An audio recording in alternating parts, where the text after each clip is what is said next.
Então vamos lá. Quero dar as boas-vindas. Então, boa tarde a todos e todas. Eu sou Camila Loy, coordenadora de Relações Institucionais no GIF, e é um enorme prazer tê-los aqui conosco no nosso primeiro Web Hour GIF. A gente pretende com os Web Hours que seja um canal, um espaço de interação para o compartilhamento das ações realizadas e para trocar experiências, desafios e ideias para a superação conjunta dos impactos dessa pandemia. Então, durante o mês de abril, às quartas-feiras, nos reuniremos das 17 às 19 e já sintam-se todos e todas convidados.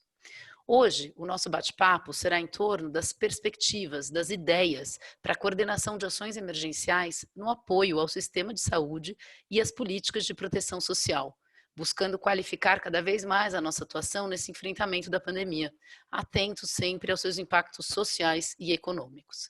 Então, eu quero saudar aqui, quem já estava com a gente já estava escutando, mas quero saudar aqui e agradecer a presença dos nossos 3 inspiradores da noite, né? Palestrantes inspiradores da noite. Então, temos conosco hoje a Eliana Souza Silva, que é diretora da Redes da Maré, o Ricardo Paes de Barros, que é economista e professor do INSPER, e o Miguel Lago, diretor executivo do Instituto de Estudos de Políticas de Saúde, o IEPS. Então, eu vou agora passar para o Zé Marcelo Zacchi, o secretário-geral do GIF, que também dará as boas-vindas a vocês, e logo depois eu vou dar alguns avisos rapidinhos do uso da ferramenta, para que a gente possa ter um bom web hour aqui, e eu vou explicar um pouquinho da dinâmica antes de passar a bola para a Eliana começar nos contar das experiências dela. Então, Zé, vamos lá?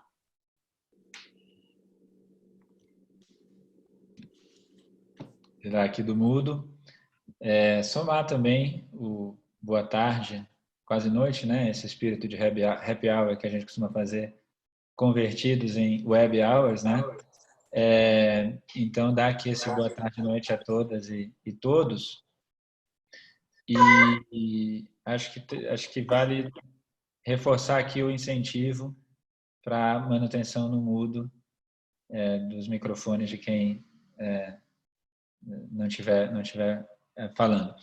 Mas somar o boa tarde, ecoar muito agradecimento à Eliana, ao PB, o Ricardo Paes de Barros, e ao Miguel, que está conosco aqui hoje. Agora no começo, nesse aquecimentozinho, né, eu falava, pessoas que, assim como muitas das outras que estão participando aqui, né, a gente teve e tem o prazer de poder cooperar em muitas frentes, em muitos esforços no dia a dia ao longo dos anos, né, somando a construção pública no Brasil.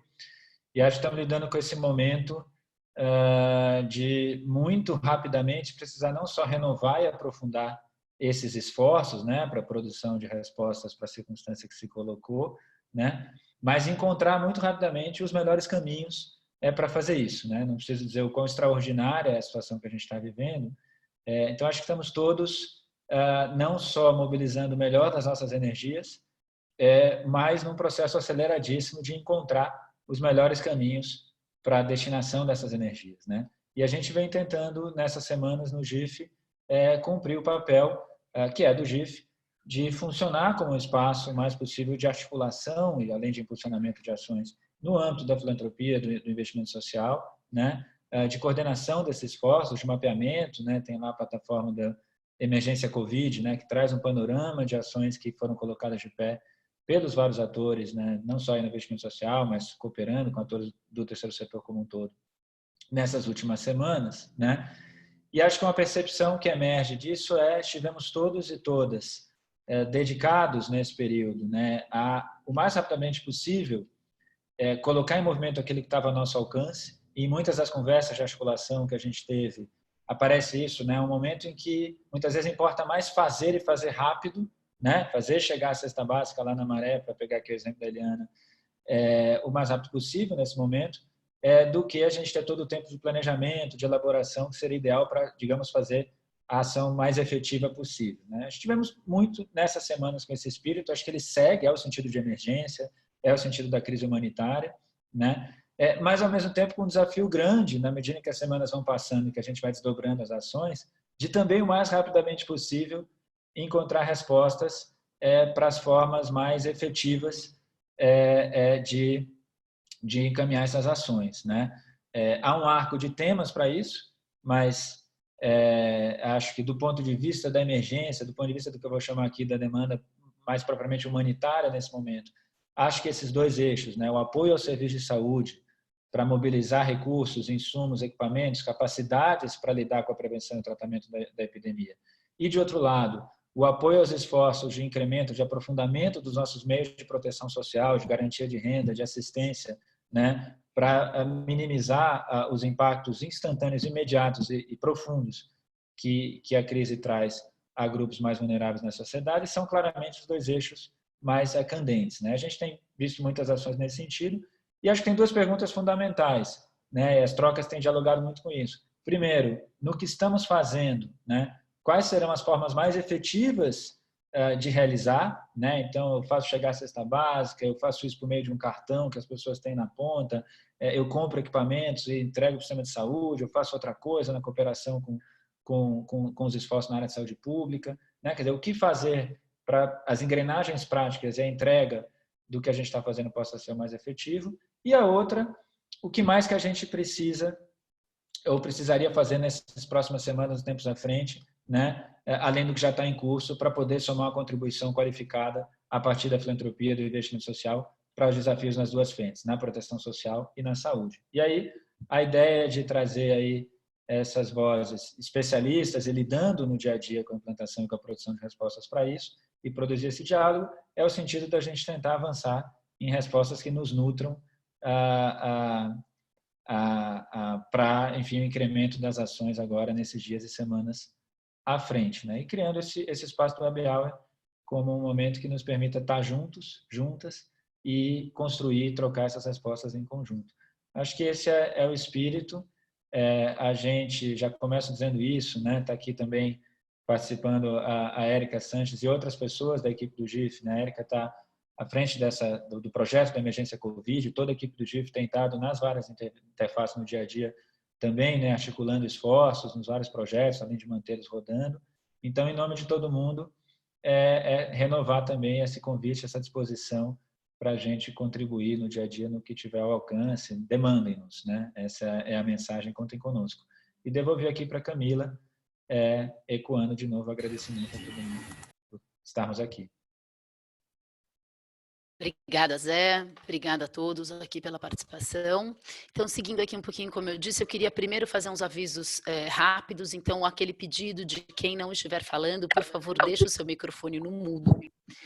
Queria também pedir para aqueles que não, as pessoas que estão conosco pela primeira vez, se quiser deixar o seu e-mail aí no chatzinho, depois eu anoto e a gente pode passar a enviar para vocês o Redigif, as informações do GIF e também qualquer comentário no chat. A gente vai ter uma dinâmica que será a seguinte, um primeiro olhar, né, com a Eliane e com o PB, que vão colocar o olhar da proteção social para a gente. Depois a gente vai ter um bloco de perguntas e depois entra o Miguel Lago, batendo bola aí com a Eliana ainda, para falar mais do apoio à saúde pública. Então, será mais ou menos dividida desta forma o nosso bate-papo. E aí eu peço que, por favor, quem quiser falar, escreva no chat qual é o seu nome, qual é a sua organização, e eu vou fazendo uma lista de fala aqui para vocês poderem fazer as suas perguntas e os seus comentários, né?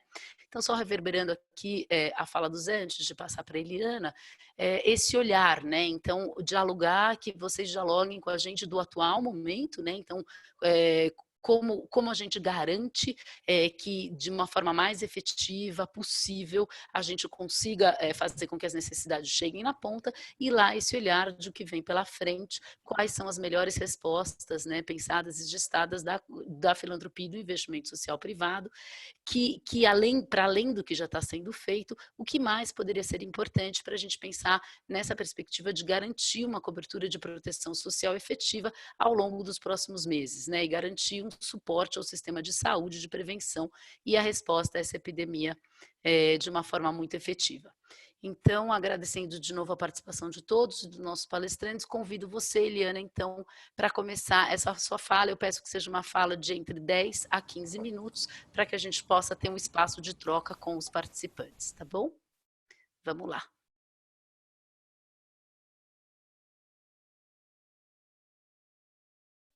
Você só precisa tirar o seu microfone do mudo, Eliana. Certeza. Desculpa. Então, eu queria dar boa tarde, né? Boa noite quase aí a todos e todas aqui. Agradecer esse espaço de estar podendo falar nesse momento, enfim, de crise, enfim, e poder partilhar um pouco a partir do lugar que eu estou vivendo.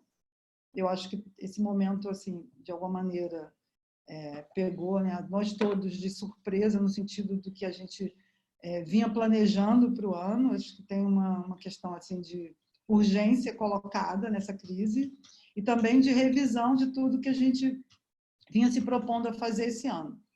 Então, a minha partilha aqui, né, a minha fala aqui com vocês é muito no sentido de estar compartilhando um pouco dessa experiência que a gente vem construindo lá no Conjunto de Favelas da Maré, a partir da Redes da Maré, e também assim pensando numa perspectiva de como esse momento que a gente está vivendo, ele nesse espaço que a gente está conversando aqui, como é que a gente pode efetivamente pensar em formas estratégicas e coletivas, né, de estar enfrentando esses desafios que agora acho que ficam muito evidentes para todo mundo.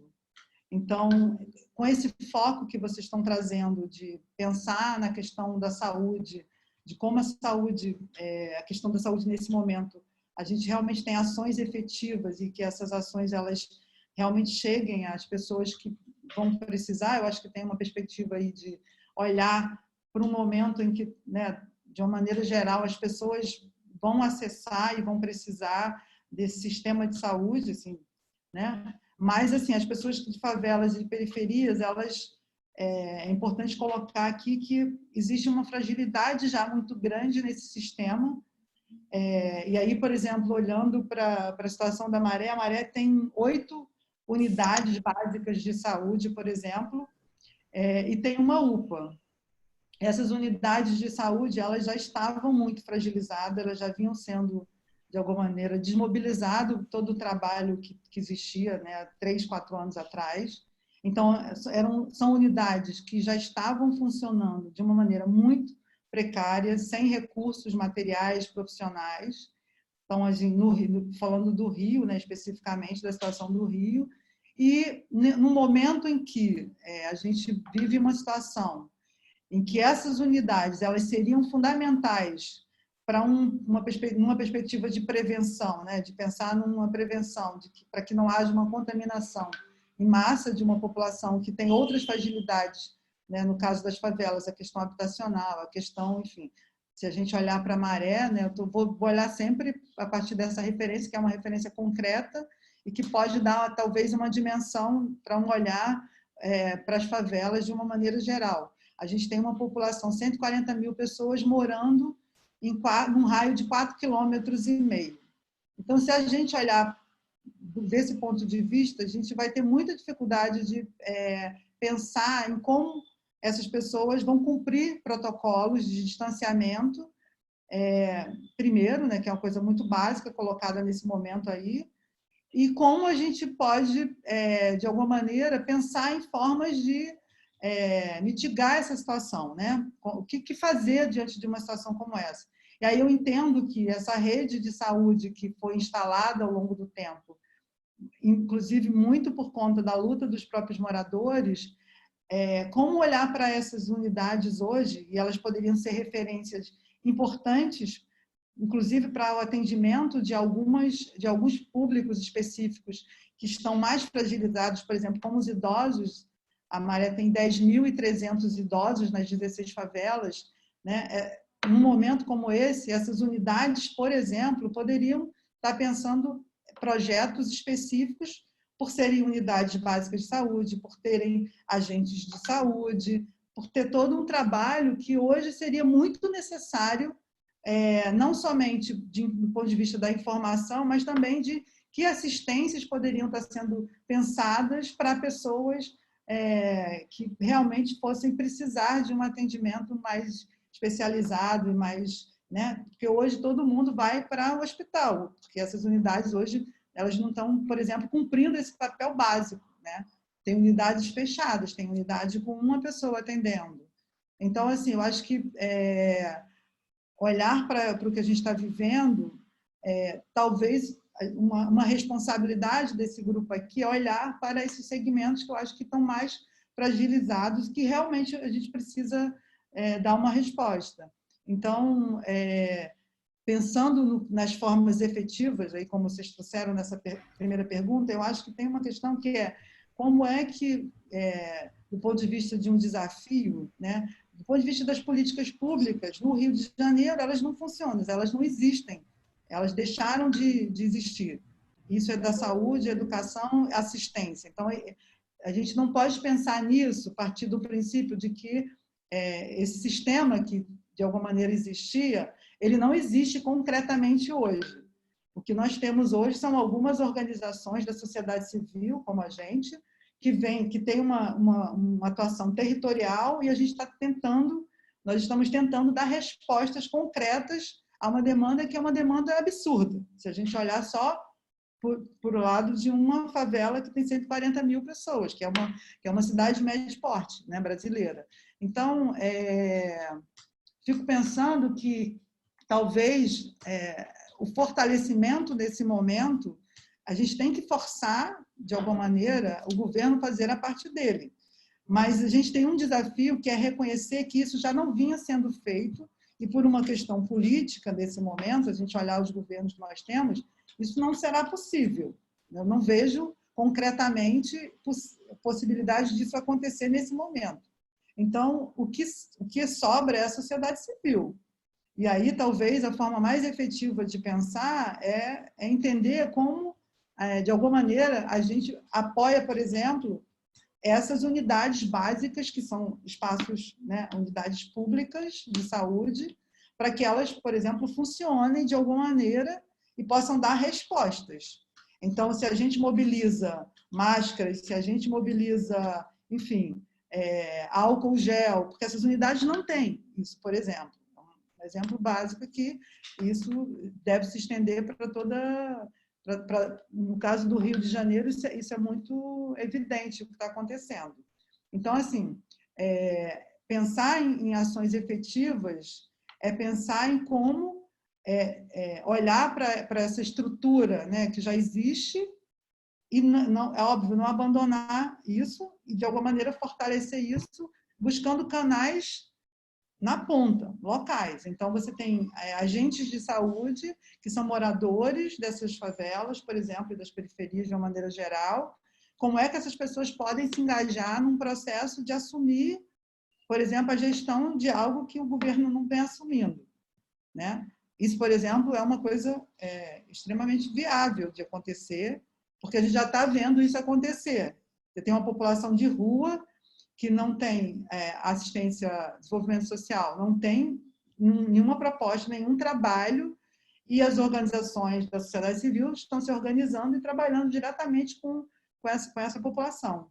Então, assim, eu acho que, olhando para esse local, né, e para o que a gente precisa ver, tirando o macro, né, porque, assim, o macro é o que a gente já tinha antes, né? Alguma coisa muito desarticulada, sem nenhuma proposta de política pública, sem nenhuma articulação com essas unidades locais. E isso agora só aprofunda, porque as pessoas estão batendo cabeça e elas não sabem como pode acontecer. Assim, a gente não tem nenhuma ação ainda direta das estruturas da prefeitura do Rio de Janeiro dentro das favelas. Você tem igreja distribuindo cesta básica, tem organização não governamental distribuindo cesta básica, você não tem nenhuma ação do governo fazendo isso.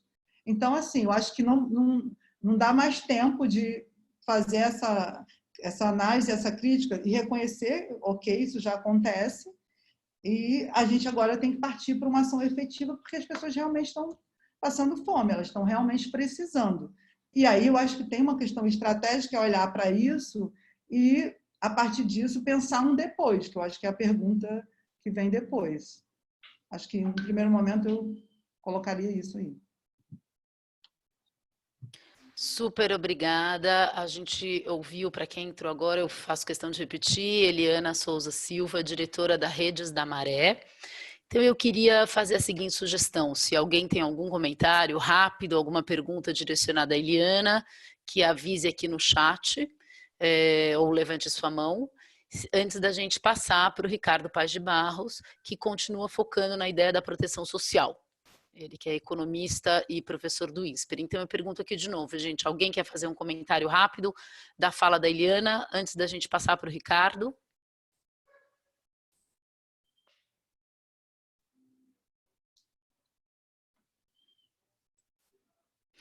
Ricardo, não estou vendo ninguém aqui com a mão levantada, com o recurso da ferramenta ou no chatzinho, então eu te convido a dar sua contribuição aí para a gente. Bom, boa noite para todo mundo. Obrigado pela oportunidade de estar com vocês. Então, eu queria começar, Camila, chamando a atenção, talvez, para duas questões centrais da nossa situação hoje. A primeira é que, embora o Brasil tenha uma quantidade muito grande de pessoas pobres, com várias necessidades insatisfeitas, nós somos um país muito rico. E, nesse momento, na verdade, a nossa desigualdade, ela quase que chega a ser um ativo, no sentido de que nós temos pobres inseridos num país rico e que, portanto, sendo solidário nesse momento, que eu acho que a sociedade brasileira, nesse momento, está se propondo a ser mais solidária do que normalmente nós definitivamente temos os recursos para atender essas pessoas mais pobres. Eu queria só chamar a atenção de que nós somos um país onde os governos como um todo, o gasto público é de 4 bilhões por dia. O gasto social brasileiro é de 4 bilhões por dia, assumindo que nós temos 100 milhões de trabalhadores, pegando os 50 milhões mais pobres, né? 4 bilhões dividido por esses 50 milhões, isso quer dizer que o governo brasileiro gasta R$80 por dia com cada trabalhador pobre brasileiro. É claro que o trabalhador pobre não está recebendo esse dinheiro, nem vendo os benefícios, porque o governo está gastando isso mal e não está gastando necessariamente com os pobres, mas R$80 por dia quer dizer que o governo brasileiro tem uma capacidade de gasto que quase de R$2.500 por trabalhador por mês. Isso é o que o governo brasileiro gasta por mês com um trabalhador, em princípio, um trabalhador pobre brasileiro. O trabalhador pobre brasileiro vai dizer que não sabe onde esse dinheiro vai parar, eu entendo, mas isso é a quantidade que nós estamos gastando. Então, isso quer dizer que recursos o Brasil tem, e eu acho que em Brasília e em todo lugar, eu acho que essa ficha já caiu, e eu acho que todo mundo abriu o cofre e, portanto, o recurso existe para atender a necessidade dos mais pobres. Eu acho que a sociedade brasileira como um todo está disposta a ser solidária. Qual é o problema brasileiro? O problema brasileiro é que é um Estado rico que, de repente, resolveu ser generoso, só tem que ele é totalmente, ou não totalmente, mas muito ignorante sobre quem são os seus pobres e quem são as famílias que precisam desses recursos. Ou seja, se nós tivéssemos uma maneira de contactar todas as famílias pobres brasileiras, certamente nós teríamos os recursos para enviar uma renda para todas essas famílias, quase que instantaneamente, eletronicamente, de tal maneira que todas estariam pelo menos tendo pelo menos as suas necessidades mais básicas satisfeitas. Nós temos o dinheiro e eu acho que hoje em dia nós temos até a disposição do governo de fazer essas transferências. O que nós não temos é o conhecimento de quem são essas pessoas. Nós temos alguma coisa como quase 40 milhões de trabalhadores informais. É claro que muitos desses são microempreendedores individuais, muitos têm registro na Previdência e, portanto, seriam facilmente identificáveis, mas desses 40 milhões, ninguém sabe ao certo, mas tem alguma coisa como 10 milhões ou mais. As contas giram em torno de 10 a 15 milhões de trabalhadores invisíveis. São pessoas que trabalham ou trabalhavam até o início dessa crise, que tinham uma renda, às vezes, até razoável e, portanto, nem recebiam o Bolsa Família, mas que não tem nenhum tipo de registro facilmente identificável pelo governo, como CPF, alguma outra coisa, que permite que, num momento desse de crise, o governo consiga se comunicar com essas pessoas e transferir renda para essas pessoas. Ou seja, isso é alguma coisa que a gente tem que aprender para sempre.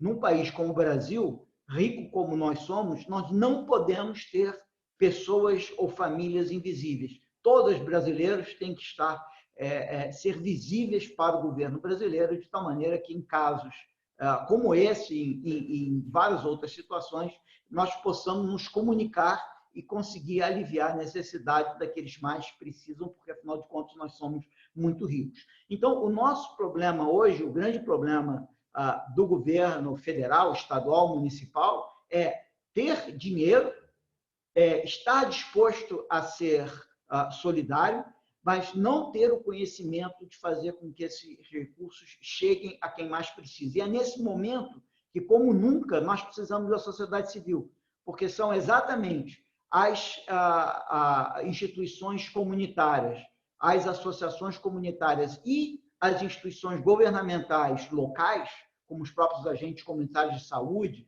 os agentes dos centros de referência da assistência social, etc., os diversos conselhos tutelares e etc., toda essa estrutura governamental e não governamental local, ela precisa, e ela, em geral, tem informação, e ela precisa adquirir cada vez mais informação de quem são as pessoas que mais precisam.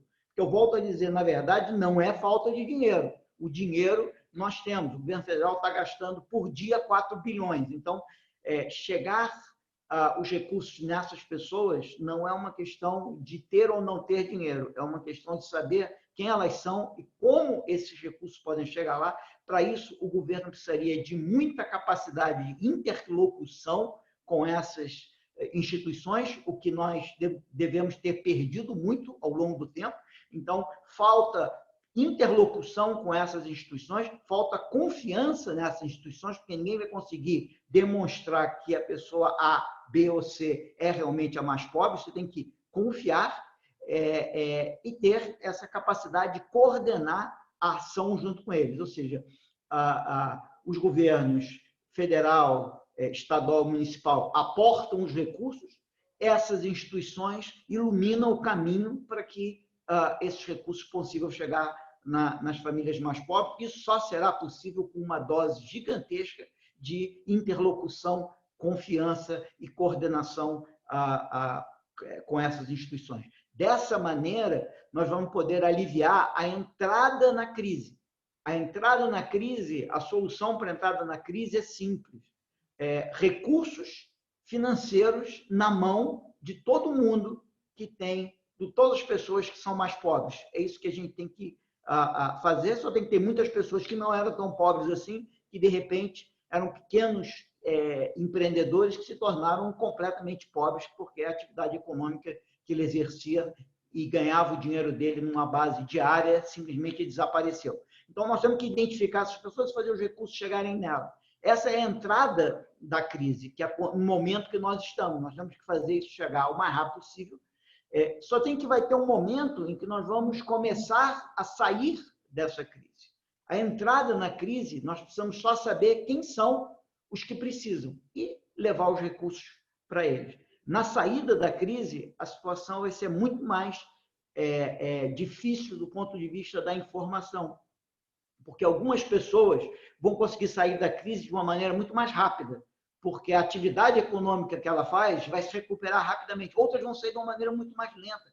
Então, a importância na saída da crise, nós vamos ter que focalizar, nós vamos ter que descobrir quem é quem e, para alguns, manter uma transferência de renda por alguns meses, para outros, manter uma transferência de renda substancial por um ano, ou mais do que isso. Então, a saída da crise vai ser extremamente desigual. Na entrada da crise, todo mundo vai perder. Na saída da crise, alguns vão perder muito mais do que outros. Então, nós temos que aproveitar todo o nosso conhecimento das nossas comunidades para ser capaz, na medida em que nós sairmos dessa situação, conseguir identificar quem são aqueles que estão ficando para trás, de tal maneira que nós possamos dar mais apoio para eles.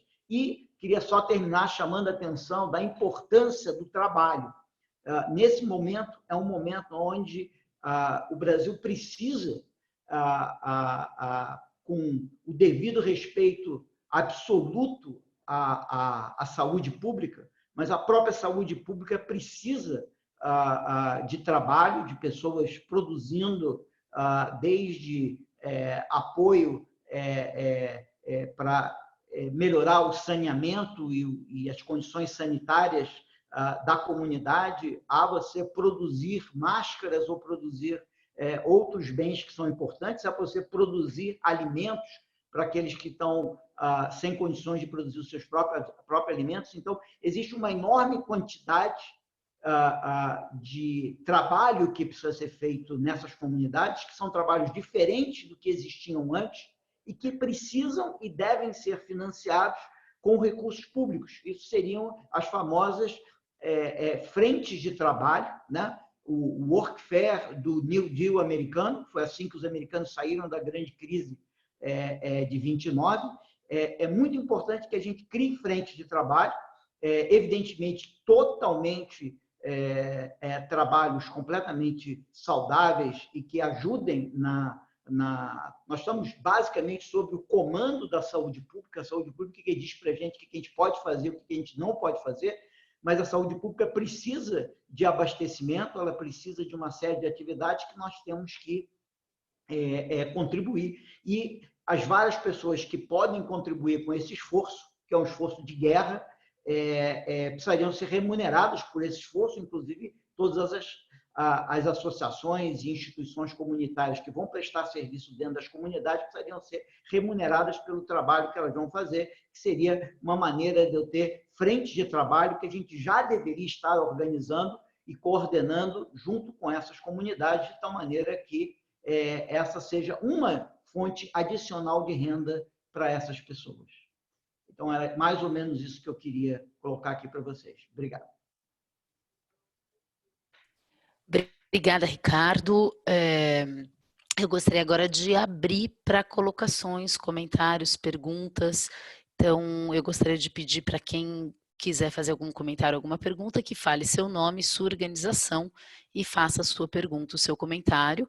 E em seguida dessa rodada de bate-papo, a gente vai ter uma rodada agora de bate-papo. Depois dessa rodada, eu vou convidar o Miguel Lago a dar o parecer dele. Então, por favor, quem quiser fazer algum comentário e pergunta, abra seu microfone, fale seu nome, sua organização e faça a sua pergunta.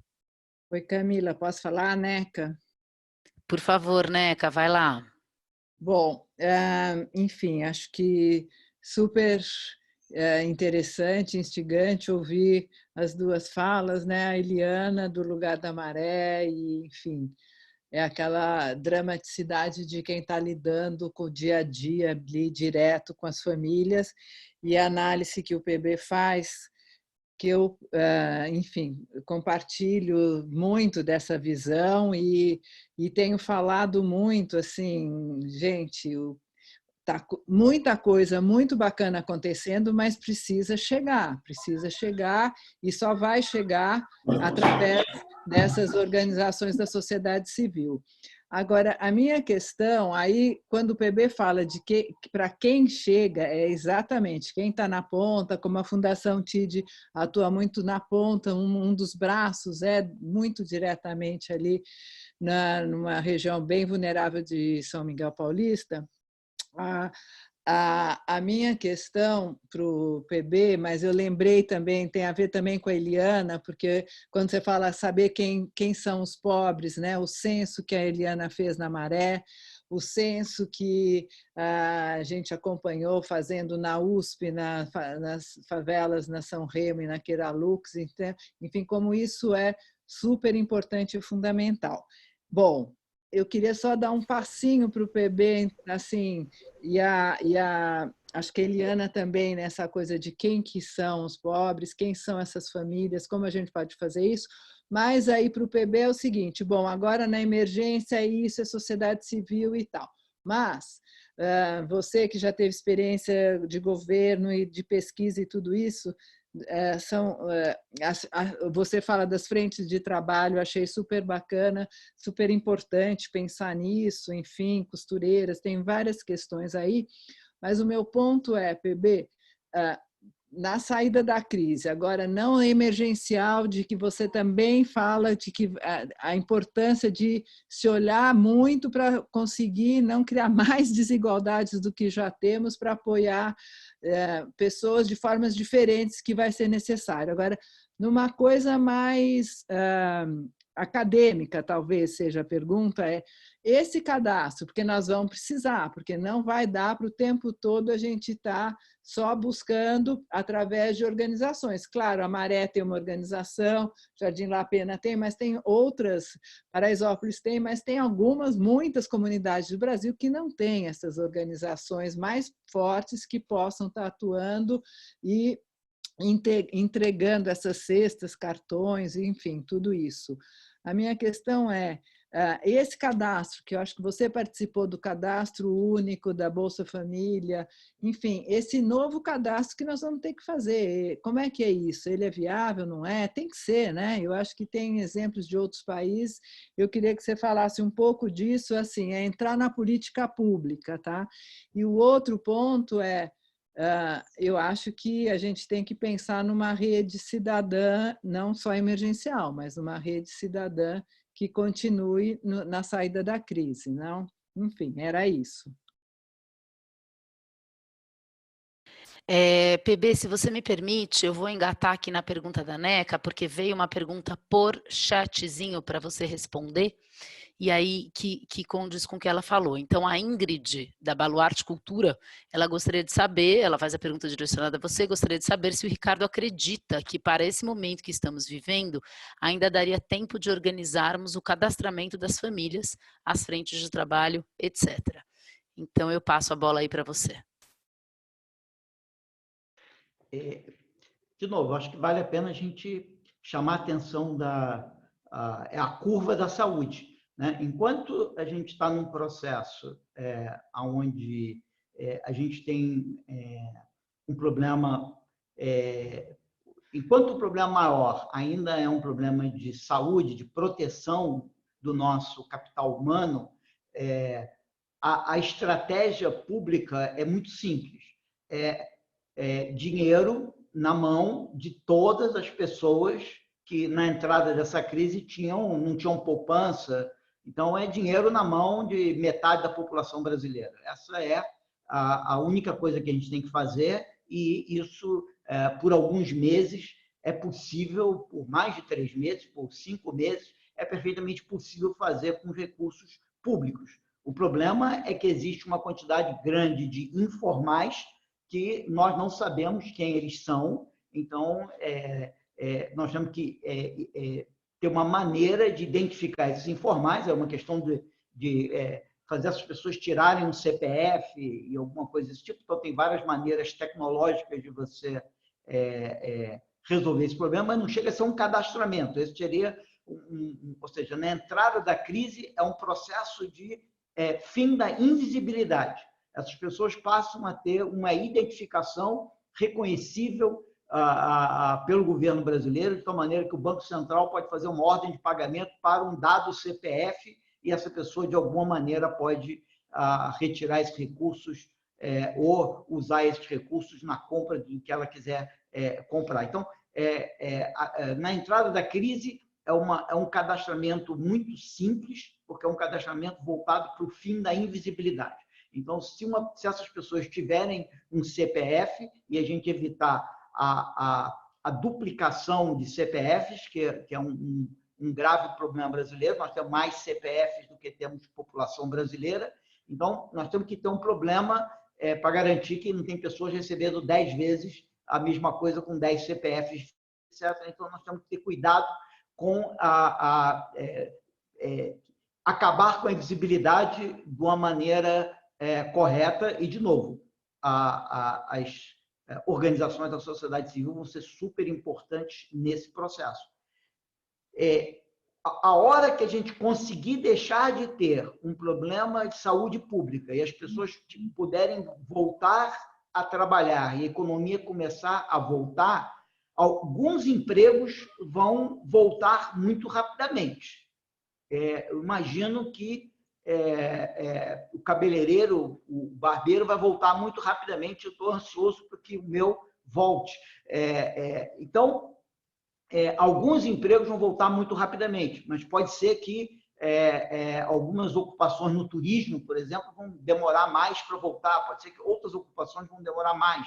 E, portanto, nós vamos ter que ser capazes, na saída disso, de ter uma forma de cadastrar e identificar quem está sendo deixado para trás, que vai precisar ser muito mais sofisticada, porque nós vamos ter pessoas que vão precisar de apoio durante um ano, vão ter pequenos empreendedores que podem ter perdido muito daquilo que desenvolveram durante 10 anos de trabalho árduo e podem ter perdido durante esse processo. Então, nós podemos ter pessoas que perderam muito e coisas muito importantes, economicamente falando, durante esse processo, que nós vamos ter que apoiá-los no seu processo de reerguimento econômico, da sua atividade econômica. Isso vai requerer uma identificação de quem é quem, e isso vai depender muito dos centros de referência da assistência social, que vai ter que fazer, que deveria estar muito ativo, organizando as frentes de trabalho, né? Coordenando e trabalhando junto com as associações comunitárias, e onde não tem associação comunitária, ele está desempenhando, o Estado desempenhando o papel da sociedade civil onde ela está ausente, e aonde a sociedade civil está presente, o Centro de Referência à Ciência Social tem que parar de ter, aonde ele tem uma atuação independente e descoordenada da sociedade civil, passar a ter uma atuação totalmente coordenada com a sociedade civil, inclusive remunerando a sociedade civil para que ajude nesse cadastramento e nessa sistema de fonte de informação, para que a saída da gente desse processo não deixe ninguém para trás. Obrigada pelas interações. Vocês falaram muito da importância da sociedade civil, né? Segundo um monitoramento realizado pelo Movimento da Cultura de Doação e pela BCR, a sociedade civil ou a filantropia, o investimento social privado já doou mais de R$1 bilhão para essa crise no momento, então relevando a importância. E aí com isso, gente, eu convido vocês a entrarem com perguntas, comentários, tem tanta organização aqui, somos mais de 80 pessoas nessa conversa, somos 83 para ser precisa, são tantas ações sendo feitas, tantas organizações atuantes, convido aí quem quiser fazer alguma interação, comentário, perguntas, antes da gente passar para o Miguel. Lembrando, por favor, abrir seu microfone e falar nome e organização, se quiser falar.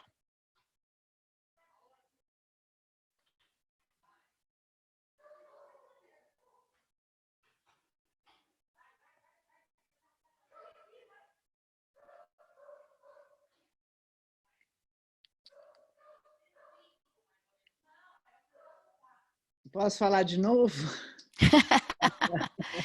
Super bem-vinda, né? Que as pessoas estão muito reflexivas nesse momento, eu imagino. Acho que estamos no momento, é isso. Não, eu queria perguntar para a Eliana, né? Enfim, pegando essas provocações do PB sobre a importância da sociedade civil, obviamente a gente no GIF, cada uma das nossas organizações, nós estamos super ligados nisso. Mas eu queria ouvir um pouco, Eliana, no Rio, se você tem um panorama do Rio, assim, de mobilização, tanto na Maré com outras organizações que estão se juntando à Maré, como de outros lugares, em outras comunidades do Rio? Como é que está essa movimentação da sociedade civil lá? E se você está sentindo, você já falou um pouco no comecinho, antes de começar a live, ou também durante toda essa... Então, o Rio e a sociedade civil no Rio e outras comunidades, como é que você está vendo isso? Isso é um ponto. Depois, voltando para a Maré,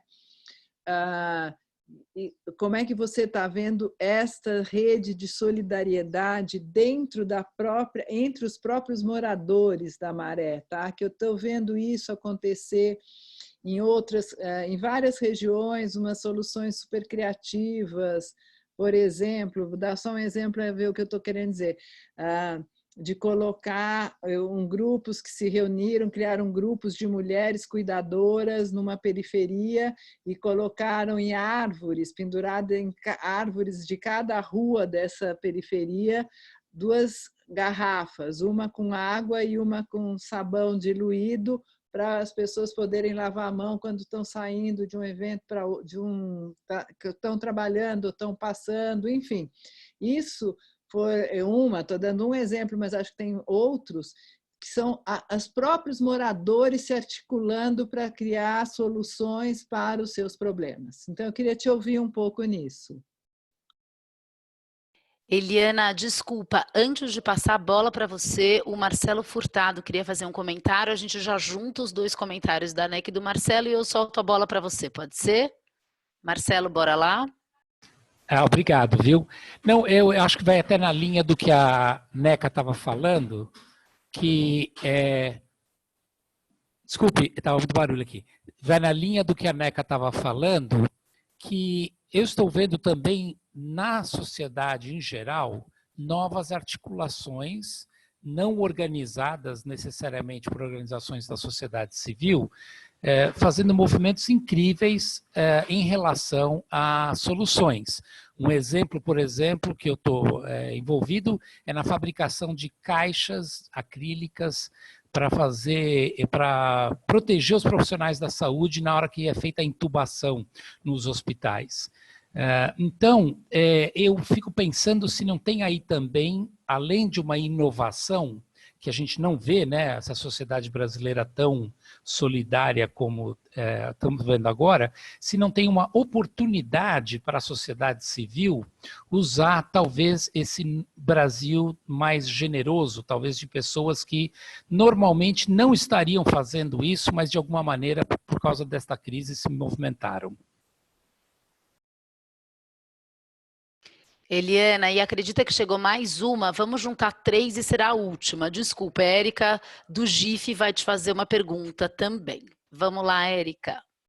Oi, Eliana, somando aqui nas perguntas. Você começou a sua fala dizendo que, na verdade, a crise acabou evidenciando, né, os problemas que já existiam, né? Então, na verdade, já existia uma série de problemas nas periferias das cidades, né, dos grandes centros urbanos, nas favelas, e que agora eles estão ficando maiores, mas na verdade muitas dessas pessoas já estavam em condições muito, muito vulneráveis, né?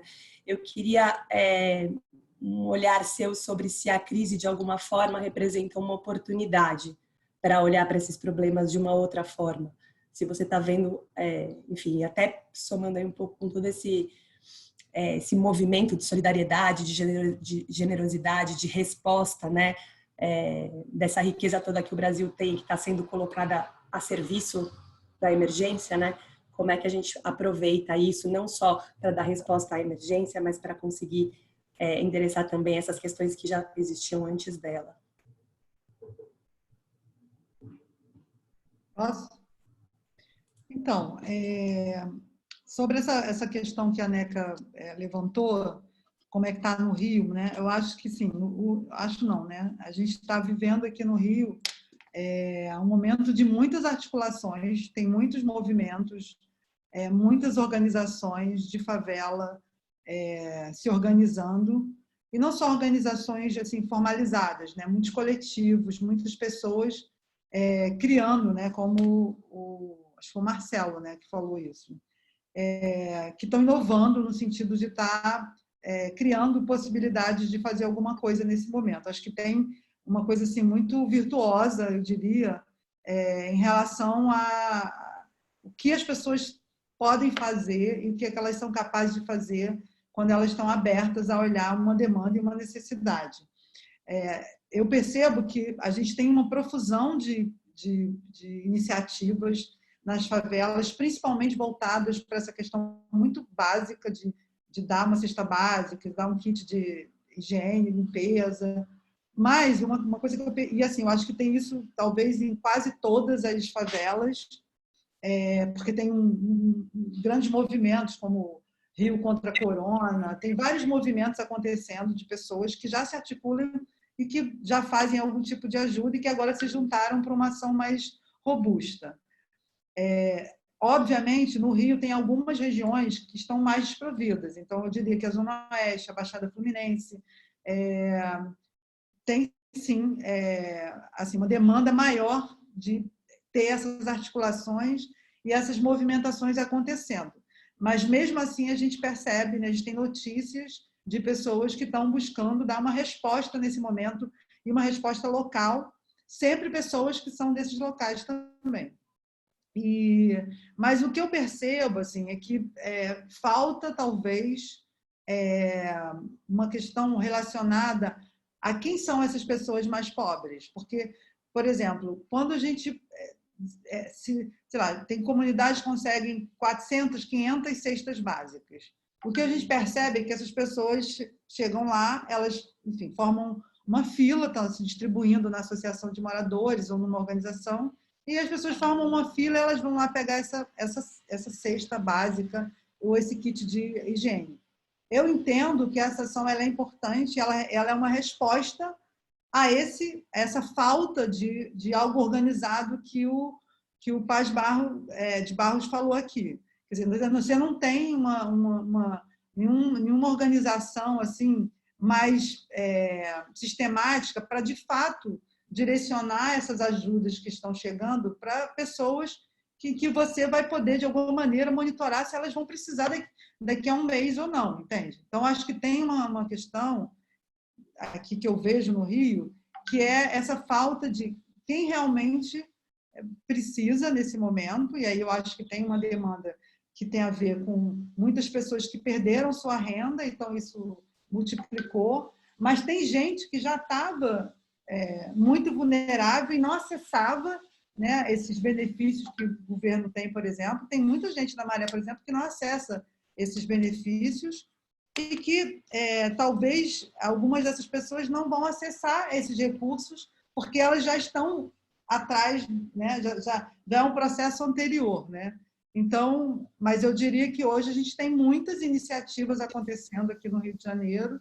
Elas estão localizadas principalmente realmente nas favelas e periferias, mas eu acho que o grande problema é identificar o quanto isso é sustentável, o quanto isso de alguma maneira, cria algum conhecimento para a gente pensar em algo mais perene, esse pós-crise que a gente já foi falado aqui também.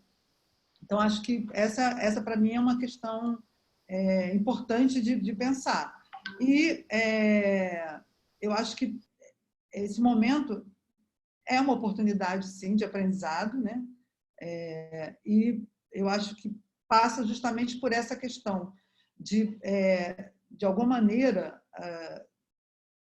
acontecendo essas articulações que estão ocorrendo, como é que a gente mantém, de alguma maneira, isso para pensar algo sustentável e algo consistente e mais estruturante para essa resposta pós-crise, né? Eu acho que a oportunidade talvez seja essa. Eu estou fazendo parte de algumas dessas redes e a ideia, né, aí eu vou falar do lugar que eu acho que a gente dá conta de olhar, que é a Maré. A gente partiu de um cadastro de pessoas que o censo identificou, mas que a gente precisou, por exemplo, olhar para outras bases para poder reconhecer quem são as pessoas mais pobres. E a gente chegou a um número de 6.000 pessoas inicialmente. Mas, por exemplo, a gente pediu o cadastro da prefeitura, que tem um projeto chamado Territórios Sociais, a gente pediu o cadastro de algumas organizações de dentro da Maré que fazem atendimento de ponta. Então, a gente tem um cadastro que precisa ser, enfim, refinado, porque a campanha, por exemplo, que a gente está fazendo são 3 meses. O primeiro mês é tudo que veio, vamos dizer assim. Agora, a gente está fazendo essa coisa de limpar um banco, de ver quem está duplicado, quem está recebendo, sabe? Tem pessoas que estão recebendo benefícios de 3, 4 organizações. Então, a gente lá meio que conseguiu fazer essa articulação, por exemplo, das instituições locais. A gente criou uma reunião toda segunda e está centralizando nesse banco que a gente tem a partir do Censo da Maré.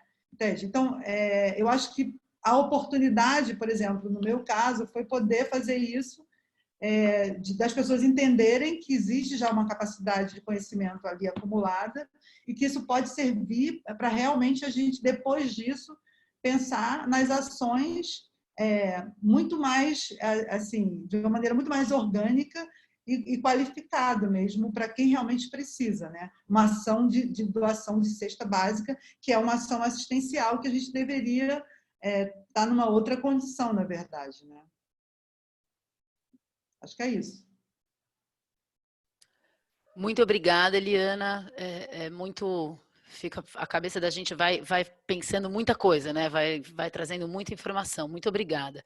Gente, eu queria, antes de passar para o Miguel Lago, que vai trazer o olhar da saúde pública aqui para a gente, passar a bola para o Ricardo, PB, que vai se despedir, porque ele tem um compromisso às 6h15, então ele vai ter que sair. Então, Ricardo, eu te peço suas considerações finais, suas palavras finais, e assim te dou a oportunidade de deixar uma palavrinha e poder se despedir.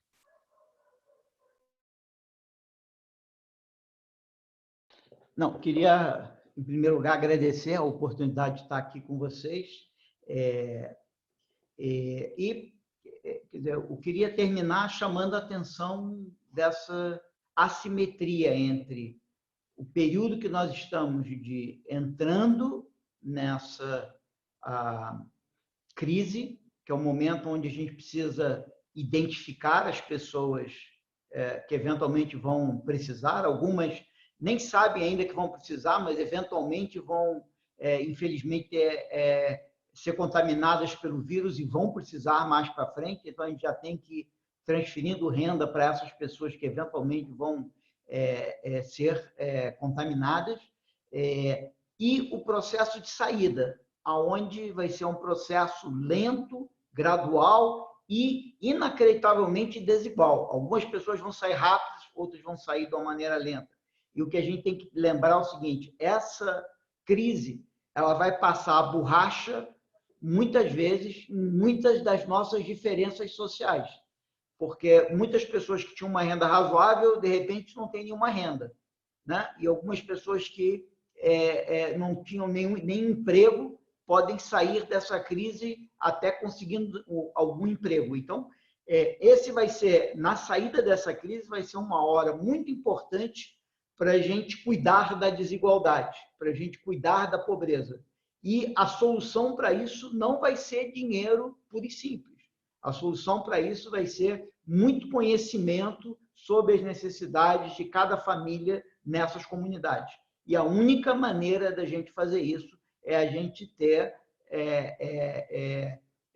o centro de referência da assistência social associado a cada comunidade dessa, muito bem coordenado com todas as instituições locais, inclusive remunerando essas instituições, de tal maneira que a gente consiga sair dessa crise com informação, de tal maneira que a gente possa não deixar ninguém para trás. Muito obrigado e boa noite a todos. Muito obrigada, Ricardo Paz de Barros, de estar conosco essa noite, trazer suas contribuições. Super obrigada. Estaremos juntos numa próxima. Gente, então, eu vou sugerir que a gente escute agora o Miguel.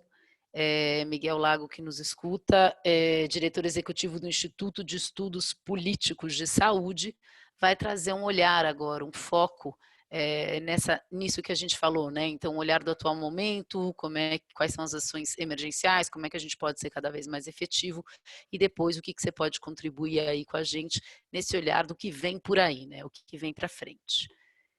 Você abre seu microfone e fique à vontade, por favor, Miguel, seja bem-vindo. Boa noite, Camila. Obrigado pelo convite. Obrigado, José Marcelo, pelo convite. É um prazer muito grande estar aqui conversando com todos vocês, em especial com a Eliana, que eu já conheço de muitos anos, que é uma inspiração para mim, com o Ricardo Paz de Barros também.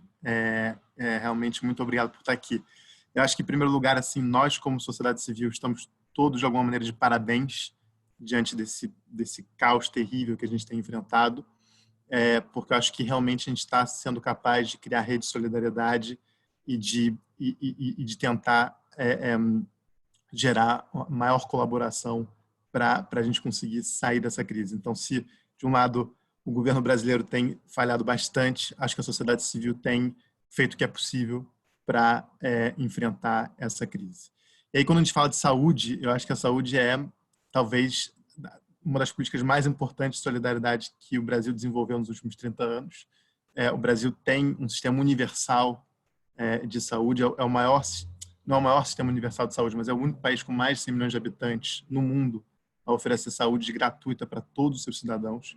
Então, a gente tem um sistema de saúde extremamente ambicioso e que nasce como um lindo projeto da nossa democracia. Nasce com a Constituição de 88, que institui a saúde como um direito de todos, um dever do Estado. E desde então todos os governos, sem nenhuma exceção, do Collor, a Dilma e ao Temer também, e ao Bolsonaro também, todos de alguma maneira contribuíram para a criação do SUS. O Brasil, no entanto, tem um problema crônico de subfinanciamento do SUS, né? Se você compara com outros países que também têm sistemas universais, que são sistemas ambiciosos, solidários, que geralmente são de países europeus, você pega a Itália, que está essa loucura nos hospitais italianos. A Itália investe quase 7% do PIB em saúde pública. O Brasil investe menos de 4%, tendo 4, 5 vezes a população itália. A Inglaterra, que é o Reino Unido, investe 8%, a França investe 9%, a Alemanha investe 10%. Então, com populações muito menores, e às vezes, inclusive, com, digamos, uma oferta de serviços menor do que a constitucionalmente garantida aqui no Brasil. Então, a gente tem uma enorme contradição entre um sistema que é extremamente ambicioso, solidário e generoso, e, ao mesmo tempo, muito pouco financiado. E muito pouco financiado especialmente pelos governos federais, o que recai muito sobre os governos estaduais e municipais, que nem sempre oferecem a mesma qualidade de serviço, a mesma qualidade de entrega. Acho que o que a Eliana estava trazendo aqui como exemplo na Maré das UBS, as 8 UBS da Maré que estão praticamente desativadas, isso está diretamente ligado a uma mudança de governo no Rio de Janeiro, no município do Rio de Janeiro, e há simplesmente uma discordância de tipo de gestão do novo prefeito em relação ao prefeito anterior. O novo prefeito é contra o OS, a saúde da família e todos os UBS que o Eduardo Paes tinha implantado era feita através de OS, e aí ele resolveu, não bastasse ser contra os OS, resolveu bagunçar absolutamente tudo. Ele podia ter sido contra os OS e mantido o serviço, mas ele não conseguiu fazer isso. Então, mas o caso do Rio de Janeiro é ilustrativo do Brasil inteiro. E se você for olhar o SUS no Brasil, ele é distribuído de maneira totalmente diferente. A heterogeneidade é gigantesca. Então, se a gente pega, por exemplo, 10% da população brasileira vive em regiões de saúde onde não existem leitos de UTI. Então, essas pessoas, se o coronavírus chegar nessas regiões, essas pessoas não têm para onde ir. Não tem como ser hospitalizadas. Terão que ser transportadas para alguma cidade mais próxima, para alguma região de saúde mais próxima que tenha UTIs. Quase 60% da população brasileira vive em regiões de saúde onde não existem leitos suficientes de UTI, nem de respiradores. Então, existe uma heterogeneidade muito grande nas políticas de saúde no território nacional. Então, a maneira como o Covid pode afetar o Brasil é absolutamente diverso, porque ele pode afetar em algumas regiões de maneira muito mais grave, contundente, e outras menos, né? Esse problema de subfinanciamento da saúde e esse problema de distribuição territorial de ações de saúde, a gente não tem como resolver da noite para o dia. Tem tido muitos esforços para ampliação da assistência médica, e isso é importante, mas isso não segue o mesmo ritmo da transmissão do vírus, né? Então, acho que a primeira coisa que é necessário enfatizar, eu acho, é que nós estamos pagando e vamos pagar, e diversos sistemas de saúde estão pagando, vão pagar, por falhas nos seus sistemas de vigilância sanitária, de vigilância epidemiológica. E aí eu acho que é um espaço muito importante de fortalecimento do SUS. É fundamental todos os secretarias estaduais de saúde, o Ministério da Saúde, a nível federal, tem uma excelente equipe de vigilância em saúde. Inclusive ela que está orientando o ministro durante toda essa crise. Então, existe sala de situação, existe monitoramento, existe uma... né, mas os estados dependem. Tem certos estados que têm esse tipo de vigilância, tem outros estados que não têm esse tipo de vigilância. E diante dessa crise, é absolutamente fundamental que a gente fortaleça o mais rápido possível esses sistemas de vigilância, para a gente entender realmente qual o tamanho do problema em cada uma das regiões de saúde. Então, a gente tem falado muito de falta de leitos, falta de respiradores, falta de insumos para assistência médica. Isso tudo é muito verdade, mas existe também uma falta, muitas vezes, de informação em vários níveis, em vários estados, né? Então, essa era a primeira coisa que eu queria pontuar. A segunda coisa que eu queria pontuar é a questão de recursos humanos do nosso sistema de saúde. Então, nós temos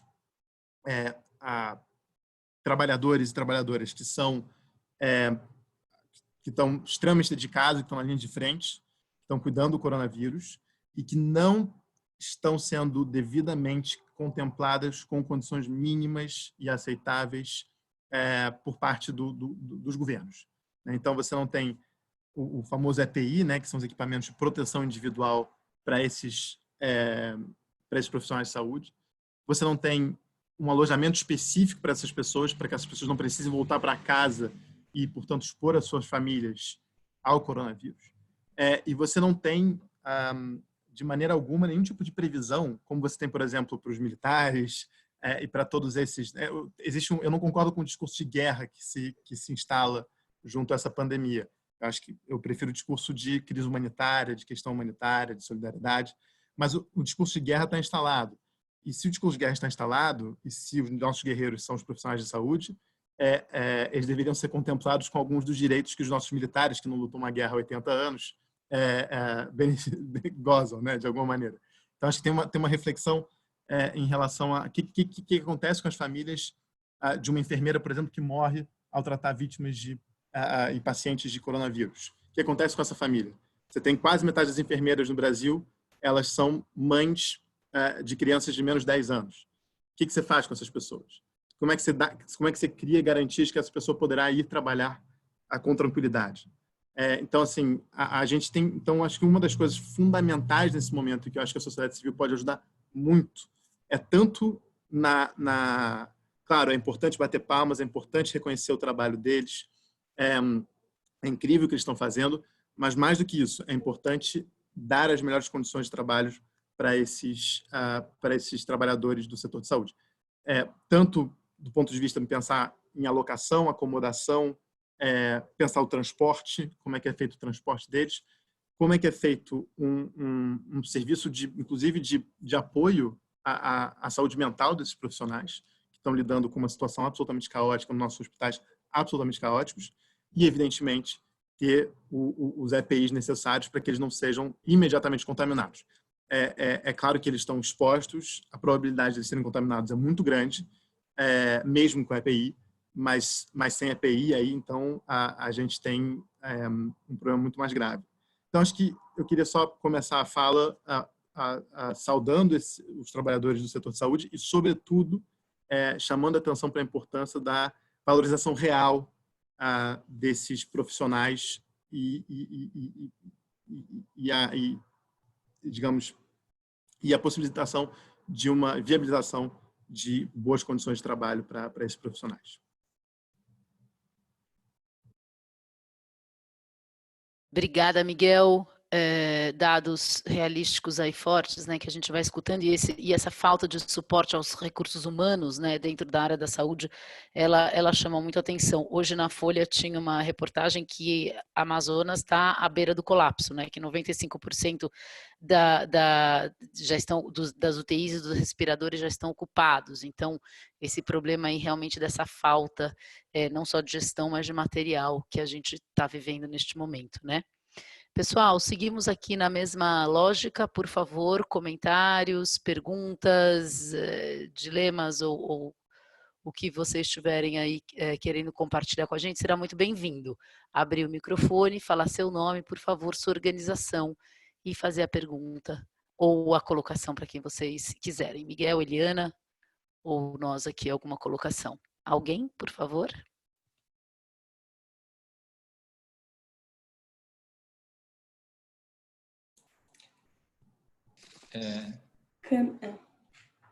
Vai lá. Falar, Cami, se ninguém tiver, eu posso fazer uma pergunta.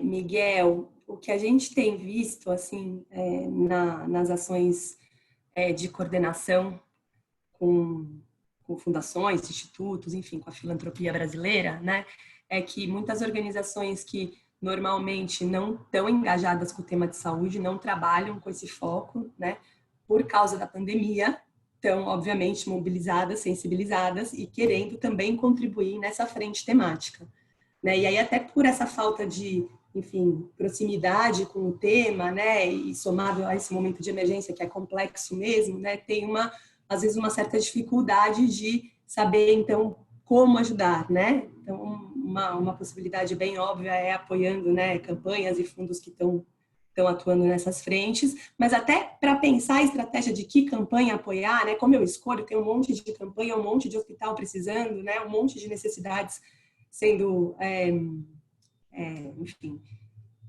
aí, né? Enfim, um monte de necessidades, como fazer essas escolhas, né? Então, te ouvindo, né? Você soma aí as necessidades que estão mais na mídia, né, a essas outras, né, essa outra contexto e realidade, por exemplo, dos profissionais de saúde e tal.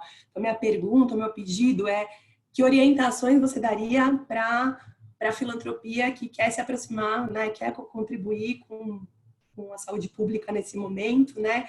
Que orientações, que diretrizes, que critérios utilizar para definir as estratégias de doação, de contribuição?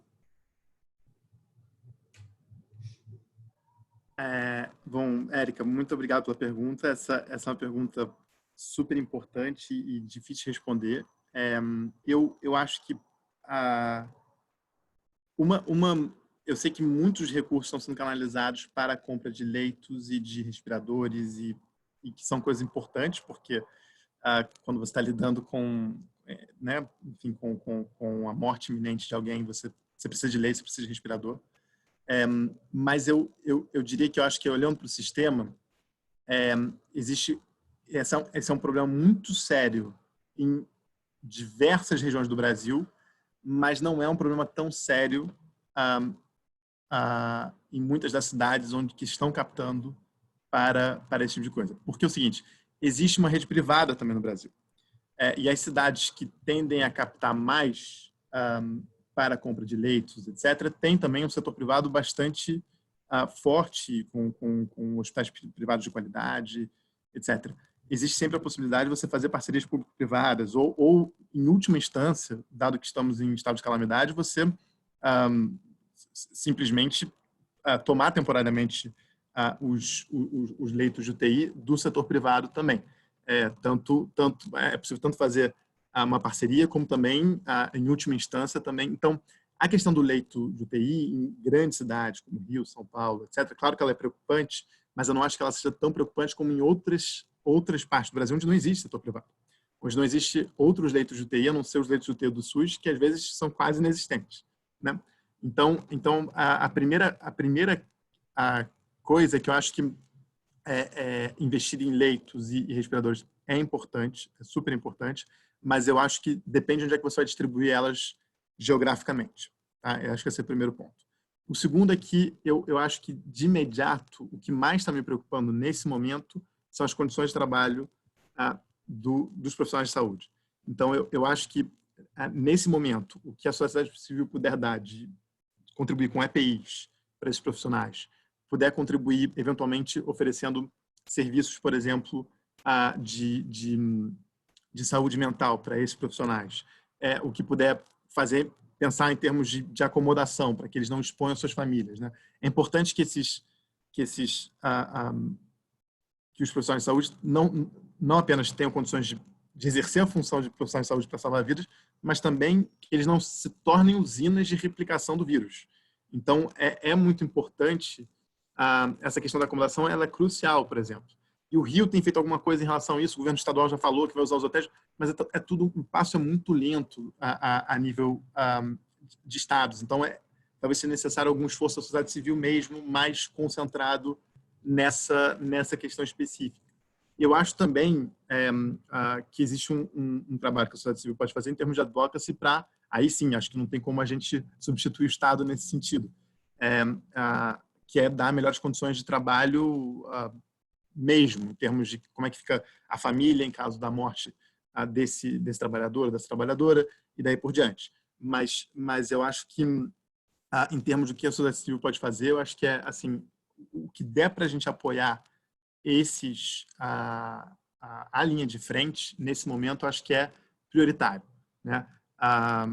Absolutamente prioritário. Então, acho que, para mim, essas são as prioridades absolutas. Se a gente tivesse condições, por exemplo, também de ajudar, por exemplo, com salas de situação, melhorar essas equipes de vigilância em saúde estaduais, isso também seria super importante, né? Se a gente tivesse maior capacidade de fazer testes, por exemplo, seria super importante para a gente entender como é que você faz uma transição para sair desse momento de isolação social, de isolamento social, de distanciamento social. Então, todas as questões seriam importantes e onde eu vejo também pontos de ação interessantes para a sociedade civil. Mas eu diria que, para mim, o que é mais urgente nesse momento é como é que a gente apoia os profissionais de saúde, né? E quando eu falo profissionais de saúde, não são só os médicos. Os médicos são, inclusive, minoria nesse caso, mas são as enfermeiras, os auxiliares de enfermagem e daí por diante. Obrigada, Miguel. A Gabriela do Sinergos gostaria de te fazer uma pergunta. Vamos lá, Gabriela. Olá, boa tarde. É um prazer aqui participar. Marcelo, eu acho que você está falando, o que você falou é muito relevante, da gente ter iniciativas da sociedade civil e também do advocacy para o apoio dos enfermeiros, dos profissionais de saúde. Porém, a gente tem um senso de emergência muito grande e tempo correndo. Quais iniciativas que já tem nesse sentido, porque podem nos ajudar, o Sinergos pode apoiar? Então, se de repente no final, Camila, uma sugestão, se já há iniciativas que a gente já possa apoiar para os enfermeiros, para os profissionais de saúde, eu acho que isso ajuda a gente a organizar uma ação mais concreta e rápida. E esse senso de urgência mesmo do advocacy, que é sempre mais demorado, o que a gente poderia também estar fazendo nesse momento? Obrigada. Maravilha. Desculpa. Acho que alguém mais quer falar. Só juntar, desculpa, eu vou juntar, Miguel, vou juntar a Neca de novo, vou juntar para a pergunta com a Gabriela, porque tem a ver. Você falando, eu não tinha me atentado que é super, super importante isso mesmo. Aí me veio, eu nem sei como é que está, eu ouvi essa notícia, e que aqui em São Paulo já está correndo também, mas eu já ouvi que no Rio a prefeitura alugou, ou fez convênio, sei lá, não sei como é que é o termo jurídico, com hotéis. Aí me veio que isso não está sendo preenchido para os idosos. E me veio que pode ser uma boa parceria para os profissionais de saúde ocuparem esses hotéis. Pode mesmo? Enfim, agora me veio isso. Miguel, deixa eu pedir antes de você... Isso, era o Zé, eu queria convidar o Zé a falar. Zé, vamos lá, some seus comentários, por favor. Não, até a gente vai numa costurinha aqui nas perguntas, porque dialoga com a pergunta da Neca. E aí eu ouvi o Miguel e eu ouvi a Eliana também, pensando na dimensão, que eu vou chamar aqui, de um lado de local, territorial, e de outro de prevenção, né? Acho que foi formidável a fala do Miguel, um pouco estratificando ali o que é possível fazer do ponto de vista de suporte, né? UTIs, respiradores e tal, acho que esse foco de olhar o país inteiro, né? O foco nos profissionais de saúde, todo o respaldo, e na gestão, né? Sobretudo de vigilância epidemiológica. Mas aqui a gente está lidando com atendimento, né?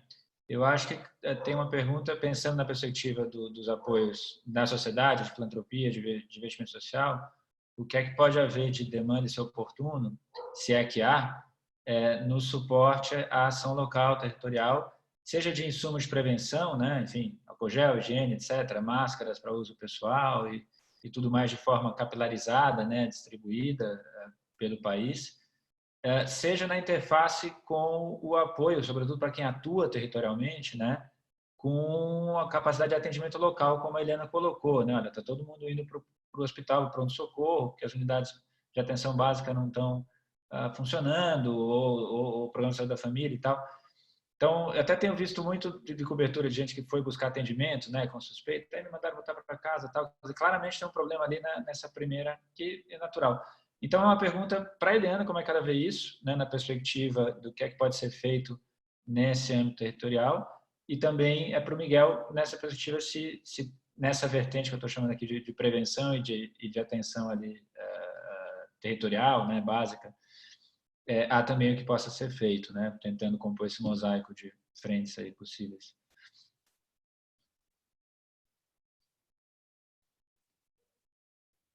Quem vai primeiro? Miguel? É você. Então, eu ia até pedir para falar, se o Marcelo não tivesse, Zé Marcelo não tivesse feito essa questão, eu ia chamar a atenção para uma questão que, assim, para a gente achar um equilíbrio aí nessa demanda que é urgente de atendimento dos profissionais da área de saúde, que eu acho que o Miguel traz uma coisa muito interessante de olhar, que realmente os profissionais, eles estão muito... Tem uma demanda em cima deles muito, muito grande, né? Oi?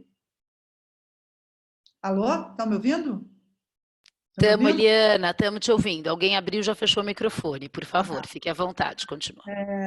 Então, assim, eu acho que tem essa demanda e eu acho que ela é muito relevante nesse momento. Mas, assim, uma coisa que eu tenho ouvido lá dos moradores, assim, muitas pessoas usavam as unidades de saúde, né? E uma parte delas está realmente fechada, para, por exemplo, pessoas diabéticas que precisam de insulina. Tem outras doenças que as pessoas já tinham e que faziam uso da unidade básica de saúde, que hoje parece que tudo foi suspenso, assim. Então, a gente já tem notícia de pessoas que foram, porque a clínica da família estava fechada, que foi ao hospital com um determinado quadro, a pessoa falou, ela está com suspeita de coronavírus, mandou, enfim, para casa e ficar isolada, tal, que é difícil, né? E a pessoa veio a morrer não porque teve coronavírus, porque estava com outro problema mais sério, entendeu? Então, assim, eu acho que tem que achar um equilíbrio, que eu acho que a sociedade civil pode estar chamando atenção para isso, e a gente, inclusive, fez uma nota no início desse processo todo, chamando atenção para a necessidade de um suporte às unidades básicas de saúde para dar o suporte inicial antes das pessoas encherem o hospital, que isso tudo que a gente está falando que pode acontecer, né, das pessoas se contaminarem, irem para o hospital e não ter o leito, tem um processo anterior de prevenção que precisa ser olhado na mesma dimensão desse outro processo, entende? Porque muitas das doenças que as pessoas já têm, ou das demandas na área de saúde, elas não estão sendo atendidas porque está todo mundo só nesse foco, entende? Então, isso também eu não considero isso uma estratégia inteligente, e principalmente para as pessoas que são mais pobres, porque as pessoas que são mais pobres, elas já estão negligenciadas em outras doenças anteriores, entendeu? Então, assim, eu acho que é preciso ter um apoio agora. E eu, assim, por exemplo, uma coisa que eu estava pensando sempre na minha referência da Maré, tem 10.300 idosos. Eu sei que tem no Timbal tem um número X, na Nova Holanda tem um número Y, nas 16 favelas. Como é que a gente pode, por exemplo, exigir que os agentes de saúde protegidos eles possam entender como é que essas pessoas estão vivendo nesse momento? Eles precisam de um suporte. Se, no caso, eles são, né, as pessoas que têm um risco maior em cima delas, entendeu? Eu acho que tem ações que são ações de saúde, que estão no campo da prevenção, que também precisam ser olhadas nesse momento. Porque, senão, a gente fica uma coisa meio estranha, assim, que eu acho que acontece muito no Brasil. Tem um assunto, tem uma questão, todo mundo vai para aquilo e, assim, perde essa dimensão, né, acho que maior das coisas. Então, essa questão da capacidade que já foi instalada pública das unidades básicas de saúde, a gente precisa chamar a atenção para isso, porque isso já é algo público, é algo que já está instalado, as pessoas já existem, sabe? A Maré tem quase 700 agentes de saúde, gente, entendeu? Está todo mundo em casa, sabe? Então, assim, são pessoas treinadas, são pessoas que poderiam, numa ação, de fato, séria, elas poderiam estar atuando para ajudar nesse processo dentro da favela. Entendeu? Você pensa isso em escala do Rio de Janeiro, nas favelas todas. Então, acho que tem que ter um equilíbrio entre as duas coisas e eu acho que, assim, a doença do momento é essa, mas tem muitas doenças que estão acontecendo e que estão sendo negligenciadas também, né?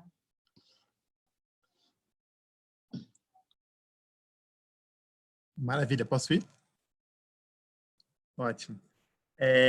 Bom, primeiro, excelentes pontos todos. Eu acho, então, pegando um pouco assim, o que é possível a sociedade civil fazer agora, eu acho que existem tem várias iniciativas acontecendo, eu não conheço todas. Eu sei que o GIF tem criou um site justamente onde ele compila grande parte das iniciativas de sociedade civil que estão acontecendo no Brasil. Mas esse, por exemplo, de hotéis e acomodações já está acontecendo, seja via Estado, município, seja via a sociedade civil, né? Tem crowdfunding rolando, você tem uma série de doações pensadas para tentar pegar esses hotéis. Então, respondendo também a pergunta da NECA, nesse sentido, quer dizer, existe esse convênio com a prefeitura, ele foi estabelecido, mas a prefeitura do Rio não conversa com o Estado do Rio, é uma confusão danada o Rio de Janeiro, sempre, né? Então, não sei o quanto que realmente fechou esse convênio, mas certamente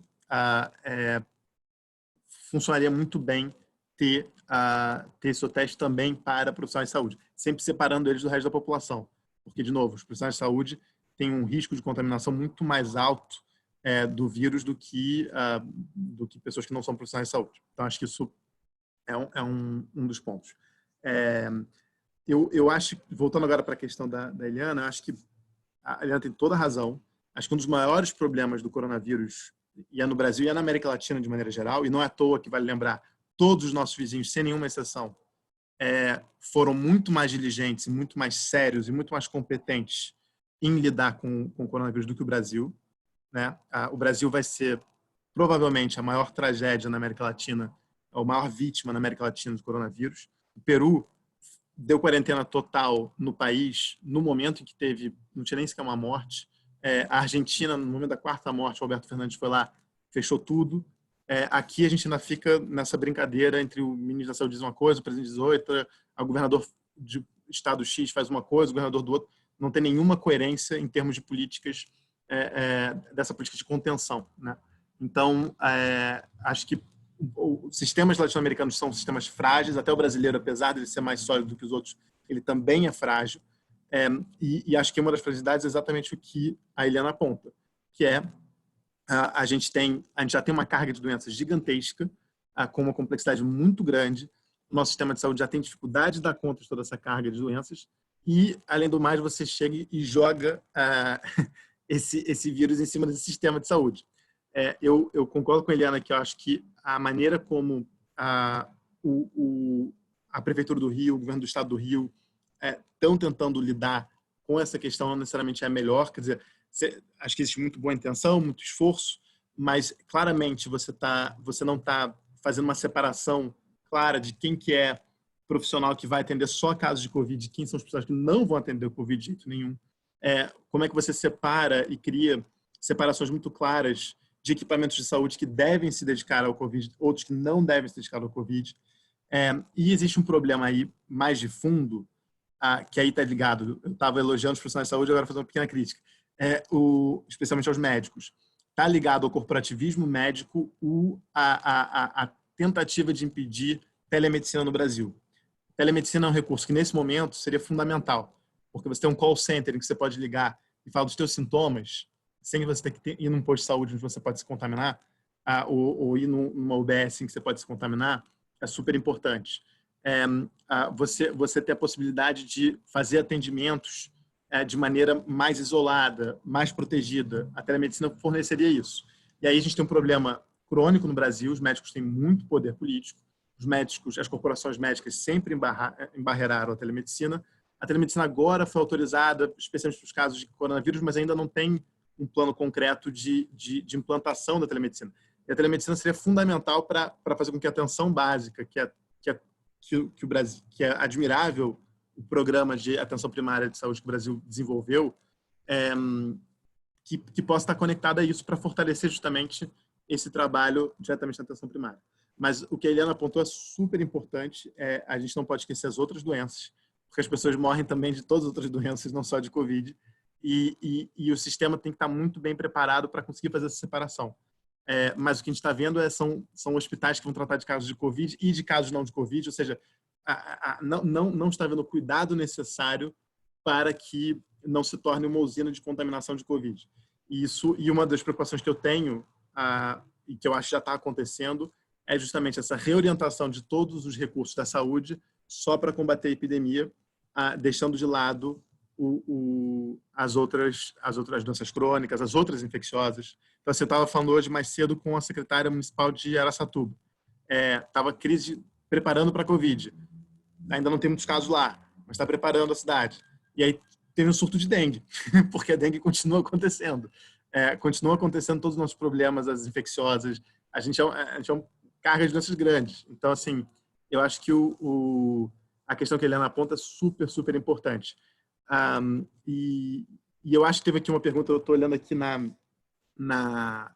no thread aqui de mensagens aqui do lado, teve alguém que comentou uma coisa sobre outros profissionais de saúde, outros profissionais que não são diretamente profissionais de saúde, mas que evidentemente contribuem para a saúde pública, como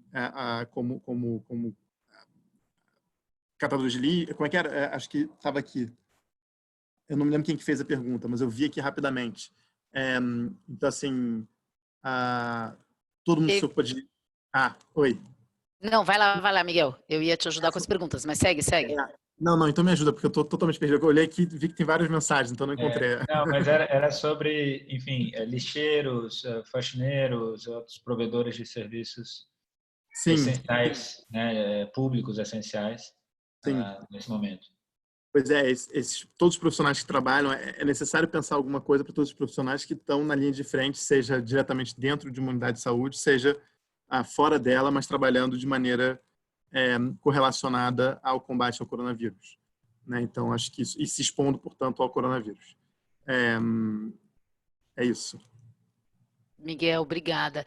Houveram, sim, alguns comentários aqui no chatzinho, né? Eu quero passar a bola para a Eliana, que quer fazer alguns comentários. Eu só queria registrar aqui alguns comentários interessantes. A Renata, do Instituto da Energia, pergunta, né? Apoiar uma iniciativa existente para ganhar em agilidade e potencialidade ou capitanear uma iniciativa própria? Vale a pena ter o protagonismo neste momento ou unir forças? Depois, a Adriele Saldanha, eu até te convido se você quiser fazer um comentário rápido, ela conta de um exemplo que está sendo feito em Foz do Iguaçu, né? O pré-atendimento é feito por uma central telefônica com estudantes de medicina e os possíveis casos do Covid, se pré-diagnosticados, então são encaminhados para o hospital em áreas específicas. Foi criada a área específica para os portadores de Covid, né? Depois ela fala, como o Zé já colocou aqui, dos outros profissionais, então vai por aí. Eu convido a Eliana, então, que queria dar uma palavrinha. Eu vou me atentar muito para que a gente feche às 19 horas, só lembrando aqui são 15 para 7. Eliana vai falar e aí a gente vai se atentar para que todos saiam no horário, tá? Vai lá, Eliana, com você. Eu queria só trazer uma discussão, talvez, para esse momento, né, que a gente está pensando em possibilidades, que, por exemplo, talvez uma coisa que, não sei o que Miguel acha, mas assim, uma coisa que eu acho que tem uma demanda, assim, eu tenho ouvido muito isso como uma questão, de como é que a gente poderia, enfim, aumentar a capacidade de fazer testagem da população, entende? Isso traria, de alguma maneira, algum tipo de noção desse processo, entende? Então, isso é uma questão, assim, como é que, não sei, assim, eu acho que a sociedade civil poderia estar pensando, sei lá, numa campanha, alguma coisa para ajudar as pessoas que querem ajudar. Se isso também não é uma questão importante, é uma pergunta também, assim, dialogando aí com o Miguel. E essa questão de que, por exemplo, para as áreas de favela e de periferia, que a gente tem, assim, questões muito concretas, né, para cumprir determinados protocolos, quer dizer, a gente teria que estar numa outra condição para cumprir, as pessoas realmente não têm. Por exemplo, a gente está numa tentativa de conseguir uma quantidade de álcool gel enorme para colocar no comércio.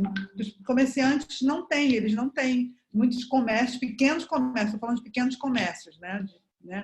Na Maré tem quase 4.000 estabelecimentos comerciais. Então, assim, como é que a gente poderia, no caso das favelas e das periferias, estar pensando formas nessa questão, de novo, da prevenção, de como é que a gente pode fazer, e se a questão da testagem é alguma coisa que poderia ajudar, assim como as máscaras, que também tem muitas iniciativas acontecendo, a gente mesmo também está começando a produzir máscara para todo mundo, porque as pessoas não saem da rua. Então, enfim, eu queria ver se isso você acha que é uma coisa importante que a gente, como sociedade civil, poderia estar se engajando.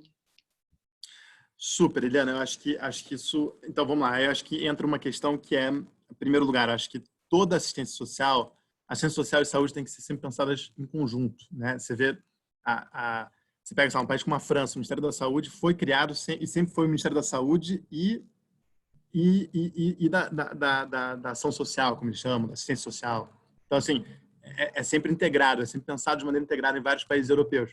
No Brasil, como o Ministério da Saúde foi criado, né, durante Getúlio Vargas, ele sempre foi muito mais ligado ao trabalho do que a outras áreas, né? Então, é o direito de saúde como um direito do trabalhador, não como um direito universal, né? Então, acho que isso, primeira coisa é que acho que isso é uma coisa muito, quer dizer, não é positiva dessa crise, mas que essa crise ilustra é a importância dessas duas áreas estarem profundamente conectadas o tempo todo. Então, assim, das políticas mais importantes, eu acho, que foram aprovadas pelo Congresso para que se pudesse justamente, como medida de saúde mesmo, foi a renda mínima. Então, assim, garantir essa renda mínima para 1/3 da população brasileira, e vamos ver se o governo vai realmente cumprir com isso, mas o Congresso fez a parte dele, é uma política fundamental para você, inclusive, fortalecer as políticas de distanciamento social. É claro que não é óbvio fazer distanciamento social, especialmente numa favela, não é nada óbvio, mas você pelo menos oferecer isso, você oferecer cestas básicas, então acho que tem toda uma dimensão de assistência social, que tudo que a sociedade puder fazer nisso vai estar ajudando, com certeza, a saúde pública. Então, assim, a agenda de assistência social tem um impacto direto na saúde pública. Talvez seja o que tem um impacto mais óbvio, na verdade, na saúde pública. Essa é a primeira parte. A segunda como complementação dessa agenda de assistência social, realmente de higiene da população em geral. Então, máscaras, álcool gel, sabão, isso tudo é absolutamente fundamental e para todo mundo, não só máscaras para todo mundo, não só para a prática. Tem muita gente que elogia em certos países asiáticos que todos usam máscara, que a máscara não te protege de receber, mas a máscara digamos, ela reduz a possibilidade de contaminar, se você está contaminado, de você transmitir para o outro. Então, se todo mundo usasse máscara, talvez, certamente, a transmissão seria menor. Então, eu acho que tudo que for de política de produção de máscaras, de distribuição de máscaras, produção de sabão, distribuição de sabão, produção de álcool gel, distribuição de álcool gel, junto com cesta básica, junto com política de assistência social, são talvez a maneira como a sociedade civil pode contribuir de maneira mais determinante para ajudar a saúde. Mas eu acho que a questão dos EPIs também é muito importante para os profissionais de saúde especificamente. Porque também se a gente perder os profissionais de saúde nesse momento de crise, aí realmente não sei o que a gente faz da vida. Porque realmente aí a gente já não tem condições hospitalares suficientes, se ainda mais não tiver mão de obra suficiente, aí que realmente danou-se. Então, acho que esse é o primeiro ponto e acho que essa é a agenda mais óbvia assim, da sociedade civil. E teve uma pergunta sobre somar esforços ou não. Eu acho que tem que somar esforços, acho que não tem que ter protagonismo nesse momento. Nesse momento, acho que foi o Zé Marcelo falou isso mais cedo, nesse momento de crise e de uma crise humanitária iminente, não tem como a gente fazer aquilo que é o mais perfeito. O importante é o feito. A gente precisa fazer, a gente precisa entregar. E às vezes a maneira de entregar não vai ser a melhor maneira. De novo, tem várias iniciativas de construção de leitos de UTI incríveis feitos pela sociedade civil no Rio e em São Paulo. Talvez não seja a maior prioridade do sistema de saúde, mas é melhor ter isso do que não ter nada. Então, assim, fazer nesse momento é o mais importante. Eu acho que somar esforços é o mais importante. Então, primeiro, só para terminar as mensagens, primeira coisa, em relação a políticas imediatas, acho que as políticas de assistência social e de higiene da população são talvez as mais importantes. Em segundo, EPIs e qualquer outro tipo de serviço que a gente puder oferecer para os nossos profissionais de saúde, para que eles continuem trabalhando com alguma condição de trabalho decente. E terceiro, aí eu acho que é mais uma agenda muito mais de advocacy, muito mais de a gente olhar para o futuro, mas tentar entender a importância do SUS, tentar entender a importância das políticas sociais e de assistência social, e pensar de maneira mais integrada para o Brasil pós-Covid, né? Então, a gente acho que mas isso é um trabalho muito mais de reflexão, de discussão e de advocacy, né? Como é que a gente pensa lá na frente em ter um sistema que é mais resiliente, uma sociedade que é mais resiliente, uma sociedade que é mais solidária e que tem condições de combater. Como é que a gente fortalece as vigilâncias em saúde, né? As vigilâncias epidemiológicas no Brasil inteiro e daí por diante. Então, acho que é essa minha mensagem. Obrigada, Miguel. Obrigada, Eliana. Muito inspirador aqui. Eu fico pensando, né? A base da pirâmide é sempre a mais afetada e o coronavírus veio escancarar essa desigualdade social que a gente tem, né? Mas que oportunidade, assim, a fala de vocês também me inspira muito, né? Em olhar, pegando aquele lado otimista, né, que nos cabe, olhar a oportunidade da gente começar a pensar de uma maneira integrada em tudo, né? Não é só a assistência social e a saúde, mas é a educação, mas é o desenvolvimento da população, é o sistema de proteção social, enfim. Essa forma integrada de pensar, que a oportunidade que temos aqui de juntos, né, a parte da sociedade civil e junto com o poder público, fortalecer essas discussões e, sem dúvida nenhuma, nos unir para que, da forma mais colaborativa possível, a gente possa avançar nessas agendas tão caras para nós, né? Então, eu gostaria de passar a bola aqui para o Zé Marcelo, fazer uma fala de fechamento. Agradeço a todos, mas passo a bola aqui para o Zé primeiro para a gente fechar essa bela noite de hoje. Vai lá, Zé. Não, nenhuma fala. A gente tem 5 minutinhos, né? Uma das coisas boas, acho, dessa dinâmica, né, de aprendizados que as sociedades vão levando é isso de horários, né? No remoto a gente acaba sendo mais zeloso e é bom. O espírito era mesmo um happy hour, então dá tempo de todos que estamos em casa, né? Podemos nos dedicar aí ao jantar, a fazê-lo, a família e tal. Então, mesmo agradecer aqui, Eliana, Miguel, também o PB, todo mundo que está participando. Chamar a atenção aqui para o chat na lateral, né? A Adriele trouxe algumas coisas falando não só de ação conjunta, mas de abrir o leque de parcerias, né? Pensar universidades, pensar cooperativas, etc. Né? A Gabriela quase simultaneamente tocou em advocacy como o Miguel tocou, né? Então a gente vai tentando compor esse mapa de ações possíveis. E claro que, de um lado, a gente precisa conseguir identificar né, o que é mais urgente fazer e o que será mais efetivo fazer ao longo do percurso, que é esse exercício que a gente está aqui tentando cultivar hoje, e no cotidiano de articulação, de tentar produzir o máximo de convergência de coordenação das ações. Então, ter esses focos, ter os eixos possíveis de atuação, acho que é super rico e foi riquíssimo poder ouvir a todos aqui. Ao mesmo tempo, não tem uma coisa só para fazer, né? Então, também o sentido de rede, a gente tem um espaço que tem atores muito diversos, com competências, com presenças territoriais, com expertises temáticas, com capacidade de mobilizar habilidades, recursos, etc., variados, né?